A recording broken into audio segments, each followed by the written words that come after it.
Quoi répondre à un collègue difficile, insupportable et même toxique? C'est l'épisode d'aujourd'hui qui me tient particulièrement à cœur. Vous n'avez même pas idée combien de fois cette thématique me tient à cœur. Je me présente, je suis Marissa et sur cette chaîne, je vous entretiens sur les peurs, comportements limitants, mal adaptatifs qui freinent vos ambitions. Si ce type de sujet vous intéresse, abonnez-vous et restez connectés.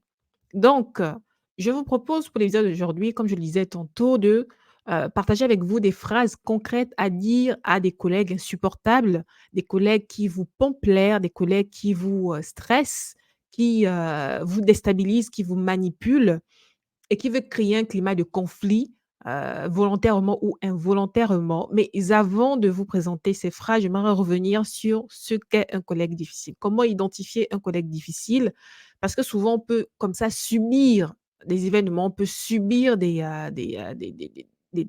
choses sans forcément pouvoir mettre le doigt dessus, en fait, sans pour autant savoir mettre des mots sur ce qu'on peut ressentir dans notre chair. D'autant plus si vous êtes une personne hypersensible ou une personne qui n'a pas été habituée à se réguler personnellement et automatiquement réguler ses émotions.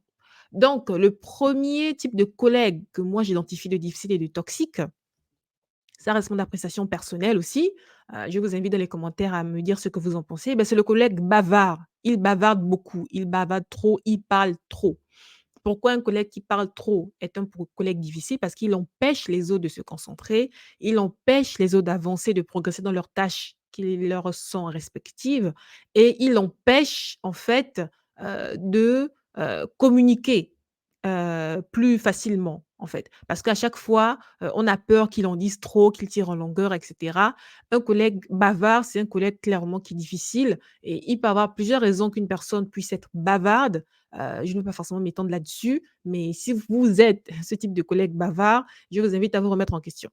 Le deuxième collègue que moi, j'ai identifié de toxique et difficile, surtout pour ceux qui, comme moi, sont dans des métiers assez techniques, ce sont les vieux dinosaures, là, les seniors qui ont plus de 10, 20, 30, 40 ans d'expérience et qui vraiment, on va dire, en fait, ils sont toujours plafonnés dans le milieu technique. En fait, la progression voudrait que d'abord, on soit dans la technique, on passe tech lead et après, on passe chef de projet et on atterrit dans le management, en fait. C'est une progression, on va dire normale et évidente. Mais il y a des seniors, il y a des personnes qui plafonnent volontairement ou involontairement dans le milieu technique et donc, chemin faisant, le temps passant, mais il y a des juniors qui arrivent dans ce secteur technique, en fait et on a là des vieux dinosaures, des vieux seniors, en fait, qui font leurs lois. Ils veulent donner des ordres, ils veulent contrôler tout, ils veulent que les choses soient exactement f que les choses soient faites exactement, comme ils voudraient qu'elles soient faites et cetera. En fait, c'est juste difficile, en fait. Parce qu'ils sont blessés dans leur ego, ils sont blessés dans leur orgueil, ils sont là comme ça guindés dans leur toute puissance d'expérience et c'est pas facile souvent et beh, d'enclencher la conversation avec eux parce que par définition, ils ont raison. Voilà, par définition, c'est eux qui comprennent tout, qui voient tout, qui perçoivent tout et cetera et nous autres, limite même, nos diplômes ne servent à rien. Il faut juste qu'on exécute ce qu'eux, ils ont en tête. C'est très compliqué de gérer ce type de collègues et si, comme moi, pendant longtemps, vous avez eu un complexe par rapport à l'autorité, eh beh, vous pouvez vous dire: «Oui, c'est normal qu'il se comporte comme ça, c'est lui le qui connaît le plus, c'est lui qui a le plus d'expérience». Moi, je vous dis que c'est pas normal. Ce n'est pas parce que vous avez plus d'expérience que tout le monde réuni à la table que vous devez, en fait, imposer votre loi, contrôler, donner des ordres, en fait. Si ce n'est pas votre rôle de donner des ordres, en fait, ils n'ont pas le droit de vous donner des ordres. Donc si, comme moi, vous tolérez ce genre de comportement parce que c'est lui qui a l'expérience. Si, comme moi, vous valorisez beaucoup l'expérience et la connaissance, eh beh, je vous dis que vous avez le droit de vénérer des gens qui ont de la connaissance, mais ils n'ont pas, eux, le droit de vous manquer de respect ou de vous donner des ordres si le contexte ne le permet pas. Le troisième point, c'est le collègue qui souligne les erreurs. Voilà, c'est un peu comme le collègue qui critique, c'est vraiment le collègue qui prend plaisir à souligner les erreurs. En fait, ça devient limite insupportable, en fait, de parler avec lui, d'échanger parce que, heu, il s'amuse, en fait, à souligner des incohérences, des petites incohérences qu'il peut y avoir, des petites incompréhensions qu'il peut y avoir et cetera. Surtout si le collègue n'était pas forcément pour, on va dire, le projet qui est lancé, il n'était pas pour la directive et la direction que prend le projet, et ben si c'est vous qui pilotez le projet, croyez-moi, ou si vous faites partie des personnes qui, menez les actions pour, faire avancer le projet, ils vont en fait s'amuser à souligner les petites erreurs par-ci par-là, vous déstabiliser, poser des questions pièges et cetera. Je vous informe que ce type de comportement, c'est un comportement difficile, toxique et insupportable. Et si c'est vous qui avez ce type de comportement, que vous avez hérité, d'un ancien management ou bien parce que vous avez vu les gens se comporter comme ça, du coup, vous avez, heu, imité ce genre de comportement, je vous informe que c'est un comportement qui est toxique, en fait. Il faut cesser de se comporter comme ça. J'ai ensuite noté le collègue compétitif toxique. Personnellement, moi, je n'ai pas de problème avec la compétition. Au contraire, moi, je peux me définir comme une personne assez compétitrice. Évidemment, la compétition, dirigée vers soi-même, c'est-à-dire toujours faire en sorte de, trouver la meilleure version de soi-même, toujours, trouver le moyen de faire un niveau de plus de ce qu'on a fait la veille. Mais, une compétition qu'on impose aux collègues, la compétition toxique qu'on impose aux collègues, en fait, elle n'est pas sollicitée, en fait. Et il faut savoir qu'il y a différents rythmes. Par exemple, moi, je suis des personnes qui, pour avancer, carburer, a besoin de challenge, de compétition. Mais il y a d'autres personnes qui n'ont pas besoin de cette façon de fonctionner, de cette façon de travailler. Il y a des personnes qui sont vraiment, en fait, vraiment à l'écart de cette façon de faire, en fait. Et donc, quand on veut imposer une compétition, et même souvent une compétition toxique à l'autre, il faut savoir que l'autre peut le vivre difficilement si c'est pas comme ça que son cerveau est câblé. Donc compétition, oui, mais compétition par rapport à soi-même, compétition par rapport aux objectifs, heu heu qui ont été posés de façon globale, mais pas une compétition vis-à-vis de l'autre. Qui a fait la dernière mise à jour? Qui a fait ceci? Qui a fait cela? Qui arrive en premier, qui part en dernier?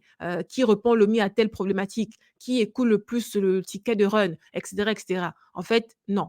Il faut vraiment prioriser la cohésion de groupe et le travail ensemble, en fait. Ensuite, j'ai noté les microagressions. Beh, les microagressions, c'est vraiment subtil. Pourquoi? Parce que ça se passe vraiment en one to one et c'est vraiment là, si encore plus vous avez affaire à un collègue toxique, manipulateur, qui a de l'expérience dans sa manipulation et dans sa manière d'être toxique avec les autres, il va s'arranger toujours de façon subtile à vous imposer des microagressions que seul vous, en fait, allez percevoir et que seule votre sensibilité va pouvoir comprendre, en fait. Mais les autres pourront dire: «Ah oui, non, mais tu exagères. Ah oui, non, mais je pense que c'est pas ce qu'il voulait dire. Ah oui, non, mais ceci. Ah oui, non, mais cela». Pourtant, c'est le cas, en fait. Il est en train de vous micro-agresser et les micro-agressions, qu'est-ce que c'est de façon, on va dire, concrète? Qu'est-ce que je peux donner comme exemple de micro-agression? C'est par exemple, je ne sais pas. Les micro-agressions, il faudrait vraiment que je là, comme ça, aucune idée ne me vient. Si vous avez des idées de micro-agressions, partagez-les avec nous en commentaire. Mais les micro-agressions, c'est très délicat. C'est vraiment de la manipulation, en fait et ça se déploie sur plusieurs coups, sur plusieurs étapes. Il pose un acte, il revient sur ses pas, il vous lance un pic, après ça passe sous forme d'humour, et cetera, et cetera. C'est vraiment très délicat les microagressions. Après ça peut partir même de l'ordre de en fait, si il est vraiment très doué, le collègue dans sa manipulation, ça peut aussi être une femme, hein, c'est pas seulement des hommes. Les femmes aussi peuvent être très manipulatrices, très méchantes, très tordues. Si elles sont, ces personnes, ces collègues en fait, douées dans leur manipulation, vous pouvez même limite délirer. C'est-à-dire qu'elles vont vous créer des troubles, vous n'avez même pas idée. En fait, c'est vraiment très délicat les microagressions. Je pourrais faire, une vidéo à part entière sur les différents types de microagressions qui peuvent exister, auxquels vous pouvez, être, confrontés. Mais là, comme ça, aucun exemple ne me vient en tête. Je passe au suivant, le collègue qui manque de respect. Bah, le manque de respect, ça vient de l'éducation, du milieu social, parce que lorsqu'on travaille, dépendamment aussi du secteur dans lequel on peut évoluer, eh ben, on peut être, confronté à rencontrer des personnes, venant de tous bords. Donc ce qui peut être du manque de respect pour nous, peut être de la norme pour les autres. Donc le manque de respect, il faut vraiment aussi prendre des pincettes par rapport à ça. Mais, hem, de façon globale, c'est une personne qui crie sur vous, une personne qui, ne vous salue pas, qui vous parle sans vous regarder dans les yeux, une personne qui fait semblant que vous n'êtes pas là, une personne, qui dénigre toujours votre travail et cetera. C'est ça, en fait, le manque de respect de façon globale et c'est tout ça, en fait, qu'il faut considérer. Ensuite, j'ai mis le collègue qui crée toujours un contexte de favoritisme, voilà. Le collègue qui va toujours être le chouchou, qui va toujours être applaudi de la hiérarchie, qui veut toujours, avoir les faveurs de la hiérarchie, qui crée des liens d'affinité, et même souvent de connivence avec la hiérarchie, et là, vous êtes là comme ça, vous vous dites: «Attendez, son comportement-là, c'est normal, je dois aussi le faire ou bien qu'est-ce qui se passe, en fait?» Et c'est vraiment délicat parce que, vous limite, vous n'avez même plus confiance en la hiérarchie. Parce que si, par exemple, vous venez à avoir un clash avec le collègue en question, vous pouvez remettre en cause, en fait, le côté, impartial de la hiérarchie. Parce que vous pouvez vous dire: «Mais si j'ai un problème avec ce genre de collègue, est-ce que la hiérarchie comprendra que le collègue peut être en tort ou pas?» En fait, ce sont des personnes comme ça qui manquent d'amour ou qui ont besoin vraiment important de contrôle, eh beh, débordent en créant des contextes de favoritisme. Donc si vous avez affaire à un collègue qui crée souvent un contexte de favoritisme, comprenez que c'est un comportement qui n'a pas lieu d'être en fait, en contexte d'entreprise. Vous comprenez ce que je veux dire? Ensuite, j'ai nommé le collègue qui fait de la rétention d'informations, qui s'arrange à vous cacher des informations. Il peut être très sympa le collègue, très sympathique la dame. Elle vous parle, elle vous conseille même sur les aspects de votre vie. «Ah, vous êtes nouveau diplômé. Ah d'accord, mais oui, je me rappelle quand j'étais nouveau diplômé, il y avait ceci, il y avait cela, il faut faire ceci, il faut faire cela, il faut anticiper ça». Maintenant, lorsqu'on parle du cœur même de la raison pour laquelle vous êtes réunis en entreprise, lorsqu'on parle du projet en lui-même, là, elle s'arrange à vous cacher les informations. Ce genre de personnes qui font de la rétention d'informations, elles sont très malines.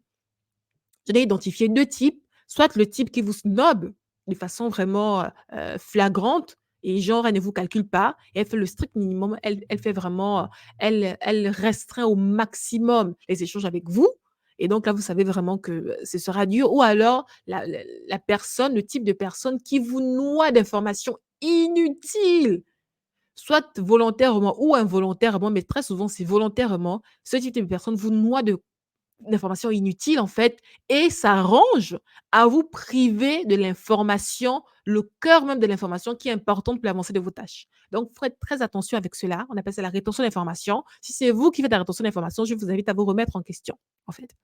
Ensuite, j'ai mis le collègue qui manipule. La manipulation, c'est jouer avec vos émotions, c'est jouer avec vos pensées, c'est jouer avec votre réflexion, c'est jouer avec vos ressentis. Là, c'est moi pour moi, c'est vraiment la manipulation la plus vicieuse, quoi. C'est qu'il peut arriver, qu'on vous manipule, mais une personne qui franchit, en fait, la barrière de la manipulation des émotions et la manipulation des ressentis, qui nie vos émotions, qui nie vos ressentis, faites très attention parce que là, vous avez affaire à une personne vraiment qui a vraiment même, je sais pas moi, un doctorat en manipulation et faites très attention en fait. En fait, la vraiment la démarche à avoir, la posture à avoir, c'est juste de constater ce qui se passe, de ne pas s'agiter, de ne pas s'inquiéter, juste constater et vous retirer, en fait. Ne rentrez pas dans des clashs, ne rentrez pas dans des bagarres, ne rentrez pas dans des négociations. Une personne qui a ce niveau de manipulation, qui manipule vos émotions, manipule vos ressentis et cetera, croyez-moi, c'est une personne qui a de la bouteille dans ce type de choses et donc ne vous enfoncez pas plus, en fait. Vraiment, si vous avez un gros ego, si vous avez une sensibilité assez exacerbée, je vous invite vraiment à travailler sur vous, à prendre sur vous et de vous éloigner. Éloignez-vous des personnes qui manipulent les émotions et les ressentis des gens. Elles sont très dangereuses, ces émotions, ces personnes plutôt. Ensuite, j'ai noté le collègue qui critique de façon non constructive. La critique en soi n'est pas mauvaise. Une personne qui passe son temps à critiquer, critiquer, critiquer, souligner les erreurs, et cetera, mais ça crée de l'instabilité en fait et sur le long terme, ça peut vraiment détruire votre estime de vous-même. Je vais vous le dire, par la suite, mais vraiment faites attention à cela. Les personnes et les collègues passifs-agressifs, tantôt, on a l'impression qu'ils supportent tout, qu'il est voilà, mais après soudainement, il devient agressif, colérique et cetera. C'est aussi des personnes qui créent en fait des climats d'instabilité et un climat d'instabilité n'est pas propice, en fait, à la productivité. Et en dernier, j'ai noté le collègue qui harcèle. On a de l'harcèlement social, sexuel, l'harcèlement physique, l'harcèlement moral, en fait. Et tout cela, la liste n'est pas exhaustive, mais tout cela, ce sont des comportements de collègues difficiles et toxiques en entreprise.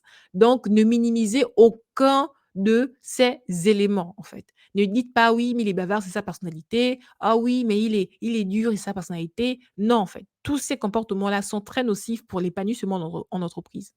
Donc, maintenant, le slide suivant. Pourquoi est-ce important d'en parler? C'est vraiment important d'en parler, parce que ça crée de façon générale une mauvaise ambiance. Parce qu'il y a des personnes qui, elles sont habituées en fait à des on va dire des contextes troubles, elles sont habituées à des contextes, difficiles, des contextes, problématiques et cetera. Et elles ne comprennent pas l'importance de dénoncer ce genre de comportement. Pourquoi c'est important d'en parler? Parce que, comme je le disais, ça crée une mauvaise ambiance et ça crée des malentendus, ça crée en fait un état de stress permanent. Tout le temps vous êtes en stress, vous ne comprenez pas ce qui se passe, vous avez même peur, la boule au ventre même de souvent d'aller au boulot. Et souvent avec ce genre de collègues, on ne sait pas souvent, comment se comporter avec eux, en fait. Du coup, c'est pas en fait, comment dire ça? C'est pas agréable d'aller travailler. C'est pas un plaisir d'aller au boulot. Je sais que c'est rare les gens qui ont le plaisir d'aller au boulot. Il y a des Ça existe, hein, des métiers où vous avez le plaisir d'aller au boulot, mais c'est pas à une personne de davantage venir plomber votre humeur, plomber votre travail, plomber votre organisation, en fait. Donc c'est important d'en parler parce que ça perturbe justement, votre productivité. C'est ce genre, par exemple, d'exemple que vous pouvez, remonter à la hiérarchie pour, faire signaler, en fait, d'un comportement, dysfonctionnel. C'est clairement une personne qui vous empêche de qui vraiment trouble votre productivité et lorsque vous, parlez de perte de productivité, clairement, la hiérarchie devient plus attentive, en fait, parce que c'est la productivité qui prime en entreprise. Malheureusement, souvent, les autres points ne sont pas entendus. Dans certaines entreprises, dans certaines, boîtes, il y a cette culture-là, justement, du bien-être du collaborateur, mais l'argument le plus important, c'est le deuxième argument partant du haut, c'est la perturbation du travail et la perte de productivité. Donc on a l'augmentation du niveau de stress, la perte de confiance en soi, parce qu'imaginez une personne qui passe son temps à vous critiquer ou à vous envoyer des pics, faire des micro-agressions, une personne qui contrôle toujours ce que vous faites. Du coup, quelque part, ça vous déstabilise, en fait, parce que vous n'avez pas confiance à la qualité du travail que vous délivrez. Vous ne vous sentez pas entendu, vous ne vous sentez pas écouté, vous ne vous sentez pas valorisé et vous ne vous sentez pas respecté. Et tout cela, sur le long terme, cumulé, sur une longue période, eh beh, ça crée un manque de confiance en soi, un manque d'estime de soi-même et c'est très dangereux parce que à la longue, ça peut aboutir à des maladies physiques et même mentales, un peu comme le burn-out, la dépression et d'autres troubles, en fait, que vous pouvez développer, par rapport à ça. J'ai également noté le turnover parce que une entreprise dans laquelle il y a beaucoup de turnover, c'est l'indication même, en fait, que ça ne va pas. Et c'est même une question qu'on peut poser en entretien, demander à la personne qui vous fait l'entretien, quel est, le taux de turnover de la boîte en général? Déjà commencer par demander, combien de temps êtes-vous dans la boîte? Si la personne ne s'est pas déjà présentée et demander le taux de turnover parce qu'un taux, de turnover élevé, c'est l'indication claire qu'il y a quelque chose qui ne se passe pas bien en fait dans cette entreprise. Vous comprenez ce que je veux dire? Donc, maintenant, c'est maintenant le concret. 17 minutes plus tard. Écoutez, moi, j'aime bien parler et j'aime bien poser mes sujets. Merci pour ceux qui sont encore là. Les phrases concrètes à dire à un collègue ingérable. Qu'est-ce qu'il faut dire à un collègue ingérable? La première que j'ai identifiée, c'est vraiment déjà, quelle est la posture à avoir? On n'est pas dans une posture de confrontation, on n'est pas dans une posture, de chercher les problèmes, chercher les noises, non. C'est une personne adulte et responsable qui sait se gérer, même qui sait gérer ses émotions, qui sait comprendre et analyser, et beh, ce qui se passe autour d'elle, et cetera. Donc ce n'est pas forcément la posture de confrontation et de bagarre qu'on cherche, non. C'est juste, en fait, savoir poser les choses et essayer de remettre les choses à l'ordre. Vous comprenez ce que je veux dire? Donc le premier, c'est la phrase: «Tu le fais uniquement avec moi ou tu le fais avec d'autres?» C'est une phrase que j'ai piquée avec une personne qui, parlait également de la même problématique. C'est en fait, cette phrase, elle est très puissante. Pourquoi? Parce qu'on informe à la personne qui nous fait subir, en fait, la chose, qu'on a remarqué ce qu'elle fait et on a remarqué la fréquence de ce qu'elle fait qui était toujours tournée vers nous. Donc on s'interroge, mais finalement, tu le fais uniquement avec moi ou tu le fais également avec d'autres? Le fait de vouloir à chaque fois contrôler ce que je fais, me donner des ordres, tu le fais uniquement avec moi ou tu le fais également avec d'autres? Et là, la personne réalisera que elle a affaire à une personne qui sait voir, qui sait entendre et qui sait parler. C'est une phrase très simple, dites-le vraiment avec le maximum de passivité possible, pas de rictus, pas non, c'est vraiment simple. Dites cette phrase et faites-moi un retour en commentaire. Franchement, je la trouve très puissante. La deuxième phrase concrète que vous pouvez dire à un collègue ingérable, c'est: «J'ai remarqué ceci». Par exemple: «J'ai remarqué que tu hausses souvent le ton, est-ce que tu as besoin qu'on en parle?» Ou bien une autre phrase, une autre, Variable, c'est, ça va? Genre, la personne commence à crier, hurler ou à se comporter de façon déplacée. Par exemple, un collègue qui vous manque de respect, ça va? Comme ça. Et même souvent, ce genre de phrase, c'est même souvent utile aux personnes qui se comportent de la sorte parce qu'elles peuvent être emportées et embarquées dans un cycle émotionnel et elles ne comprennent même pas ce qu'elles font. En fait, elles ne comprennent pas qu'elles sont désagréables, elles ne comprennent pas que, elles manquent de respect, elles ne comprennent pas et cetera et cetera. Donc dire: «Ça va», ça permet également de ramener la personne sur terre et se dire que là, elle est en train de franchir les beaucoup de frontières là et qu'elle devrait revenir à la normale. Donc: «J'ai remarqué ceci, est-ce que tu as besoin qu'on en parle? Est-ce que ça va?» Juste comme ça et laisser un temps de silence. Toujours laisser un temps de silence, voilà. À chaque phrase, toujours laisser un temps de silence. La troisième phrase, c'est, par exemple, une personne qui donne beaucoup d'ordres, de directives, de conseils et cetera, c'est cette phrase, elle m'était venue instantanément, lors d'une réunion. Ça commençait à tirer en longueur, clairement, la personne me saoulait. Elle voulait trop jouer l'intéressante et cetera. Jouer l'intéressante, je connais l'exercice, je l'ai fait pendant longtemps, mais au bout d'un moment, c'en est assez, en fait. Et donc j'ai dit: «Est-ce que tu as d'autres directives à me donner?» Voilà, en fait. Parce que c'était trop. Je reviens. C'était trop et ça j'en avais marre, en fait. Donc vous pouvez dire: «Est-ce que tu as d'autres directives à me donner?» Et vous attendez, voilà. Vous regardez, vous observez, vous vous taisez. Une autre variante, c'est: «Est-ce que tu as autre chose à rajouter?» Ou par exemple une personne en entretien, ou en meeting et cetera, qui ne cesse de rajouter des choses et cetera, juste pour qu'elle comprenne qu'elle en fait trop, mais qu'en même temps vous respectez le fait qu'elle veuille partager ce qu'elle veut partager. Vous pouvez vraiment dire ces phrases-là: «Est-ce que tu as autre chose à rajouter?» en fait et vous attendez. La phrase suivante, c'est, par exemple, pour les collègues qui veulent donner des conseils, qui veulent chronométrer, millimétrer, surveiller tout ce que vous faites, vous pouvez dire: «Est-ce que tu souhaites le faire à ma place?» Voilà.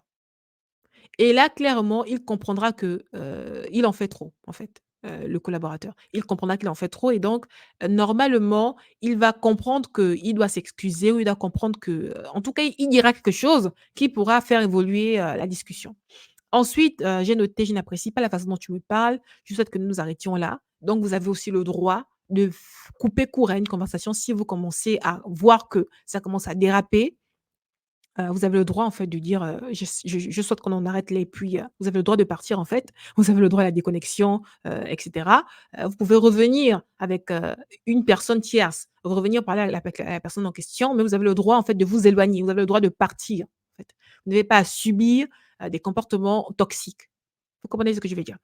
Et en dernier lieu, c'est vraiment, la botte fatale, c'est qu'en fait, si par exemple vous êtes en Teams et cetera, vous dites vous avertissez à la personne, au collaborateur que vous allez lancer l'enregistrement, simplement. Après, vous pouvez tourner comme vous le souhaitez, mais juste en fait débuter l'enregistrement et lorsque ou alors annoncer que pour les prochains échanges, vous allez enregistrer. Pour des besoins de traçabilité et cetera, vous pouvez inventer n'importe quoi, mais juste enregistrer en fait et vous verrez que la personne se tiendra à carreau, clairement.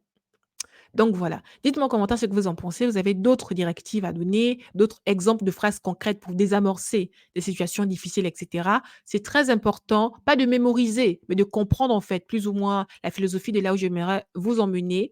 Vous restez maître en fait de vos émotions, vous restez maître de ce que vous dites, vous restez maître de ce que vous ressentez. Ne laissez pas des personnes à l'extérieur de vous, vous contrôler en fait. Et de façon globale, qu'est-ce qu'il faut faire concrètement pour savoir gérer des collègues insupportables et des situations difficiles? Ben, c'est déjà au maximum tracer tout.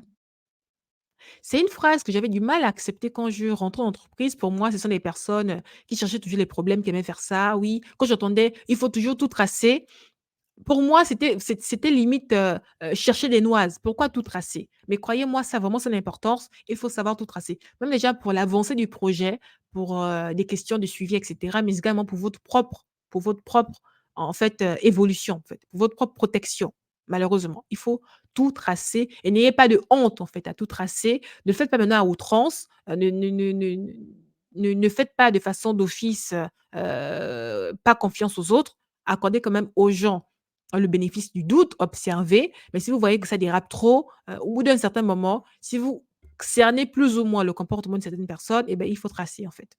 Il faut tracer. Le deuxième point que j'aimerais vous inviter à faire, c'est toucher un mot, en fait, à la hiérarchie. Et pour aller toucher, moi, la hiérarchie, vous pouvez d'abord, lever la main, comme ça, pour dire ce que vous ressentez, et ensuite peut-être aller avec les preuves et cetera pour en parler, en fait, simplement. Et j'ai oublié de noter ce point qui est même le premier en fait, mais ça rejoint un peu le slide précédent, c'est d'abord toujours en discuter avec le collègue. Parce que souvent les comportements toxiques, qu'on peut ressentir, qu'on peut voir, c'est pas forcément relié à une personnalité toxique. C'est vraiment un comportement toxique et la personne, si on lui pose des questions, notamment les phrases concrètes que je vous ai présentées précédemment, elle peut se remettre en question, dépendamment de l'éducation. Parce qu'il y a beaucoup de personnes qui se comportent de façon toxique et malsaine, juste par comportement mal adaptatif, en fait, par habitude. Voilà, par habitude, elles ont appris à se comporter de façon bizarre. Donc, souvent, juste parler avec elle, ça permet de recadrer les choses assez rapidement. Donc, si vous parlez avec la personne, vous sentez que ça ne change pas, ça n'évolue pas, et cetera, et beh, dans ce cas, commencez maintenant à tracer tracer tout pour avoir des preuves. Allez toucher un mot à la hiérarchie et en parallèle, rapprochez-vous d'associations dont c'est l'expertise, en fait. Les rapports difficiles en entreprise avec les hiérarchies et cetera. Vraiment travailler et informez-vous au maximum, par rapport à cela. Vous également, vous avez des leviers à activer de votre côté, beh, c'est apprendre à travailler sur vos émotions, apprendre à travailler sur votre respiration, apprendre à travailler sur, heu, généralement, comment se déclenche votre système nerveux.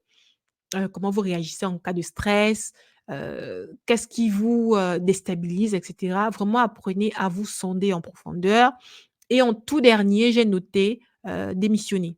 Si vous en avez la possibilité et beh, je vous invite à démissionner ou à changer de département, changer d'équipe et cetera, mais clairement créer un mouvement, voilà. Créer un mouvement et ne vous économisez pas de créer un mouvement, parce que c'est très important. Ça rejoint la santé mentale, la santé physique, la santé mentale et beaucoup de gens en pâtissent en fait, de ce genre de situation. Ne vous économisez pas par rapport à cela. Prenez soin de vous, à très vite. Ciao.